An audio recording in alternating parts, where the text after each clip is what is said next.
History is not random. It moves in cycles, rhythmic, precise, and undeniable.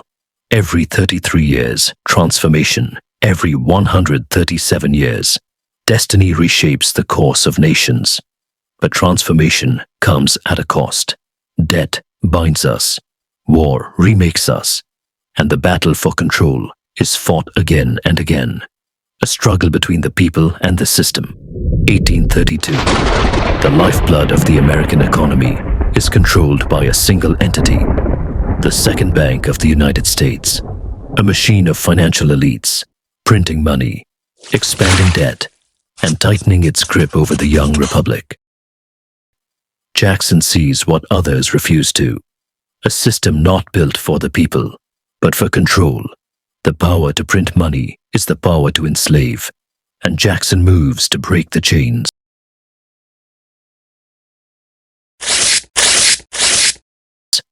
He wins.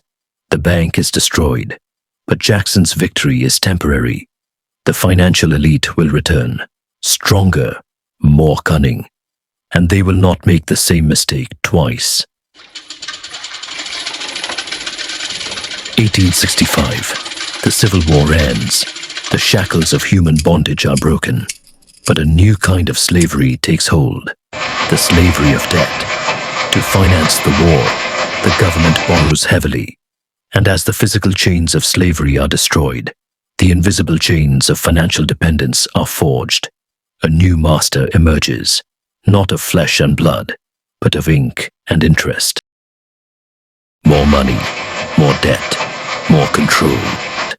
Thomas Jefferson once warned of this very thing. To preserve our independence, we must not let our leaders load us with perpetual debt.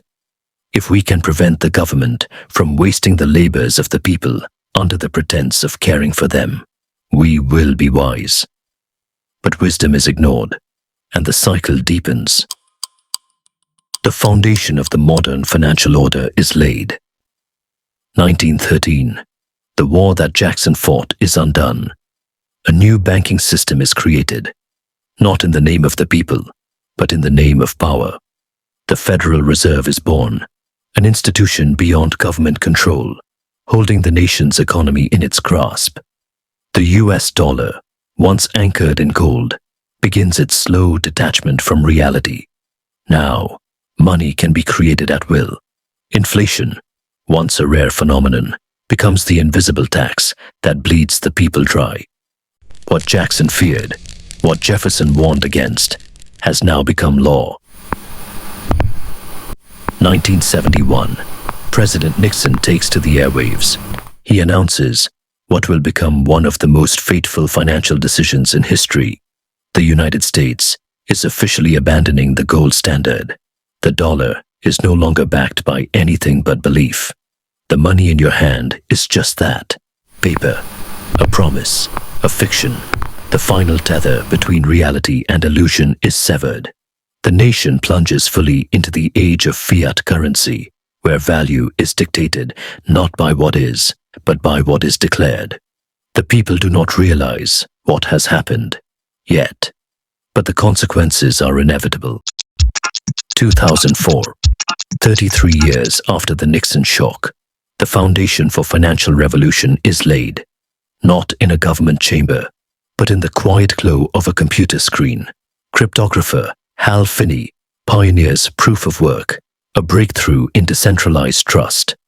A system is created that cannot be controlled, manipulated, or printed at will.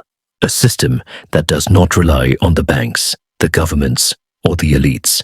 A system that is mathematical, incorruptible, free.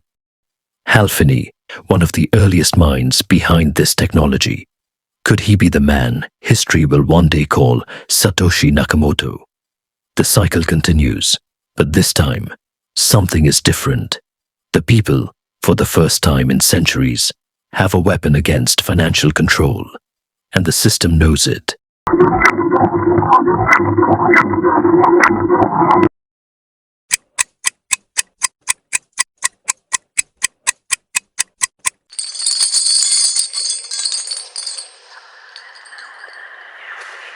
From Jackson's war on the banks to Lincoln's victory over slavery, from the rise of the Federal Reserve, to Nixon's severing of gold, to the birth of a new digital rebellion, the story is the same.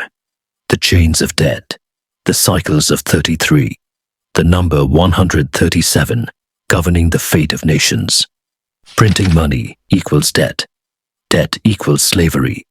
Always has, always will.